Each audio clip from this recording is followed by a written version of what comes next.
Magandang araw nga sa inyong lahat guys. Ngayong araw nga ay pupunta kami sa Watchung Sea Temple at cemetery na rin ng mga Chinese.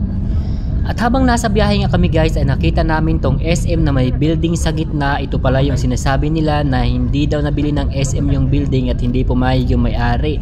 So ganyan kayo, makikita nyo yun naman yung building na nasa gitna talaga siya ng SM. Hi! So diba? Swabe, parang nasa loob na sila ng SM. At fast forward nga tayo guys, nandito na tayo sa mismong temple at makikita niyo naman yung sobrang ganda at sobrang luwag nga dito. At itong kabila nga guys ay medyo kalumaan na kaya medyo pinapagawa na nila ng pakonti-konti para maging bago ulit. At ganito nga guys, yung mga puntod nila pa isa-isa lang dyan at dahil mga abo naman ang nilalagay dyan at makikita niyo naman kung gaano lang sila kaliliit at ganyan nga yung mga pwesto nila guys at may mga nakaalay na pagkain at bulaklak. At ngayon nga naman guys ay aakyat naman tayo sa second floor at ganito nga ang itsura ng kanilang mga puntod guys na para silang maliliit na bahay.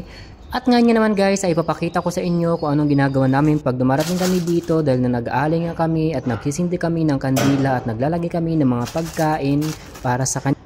At nakikita naman guys yung ginagawa ko dyan at nagsisindi ako ng kandila at nagsisindi rin ako ng insenso para sa kanila. At dahil tapos na ako magsindi ng kandila at insenso ay ngayon guys ipapakita ko naman sa inyo yung likod ng kanilang sementeryo kung gaano kalaki at kung gaano kaganda dito sa likod at mga building na makikita nyo ay lahat ay puro Chinese.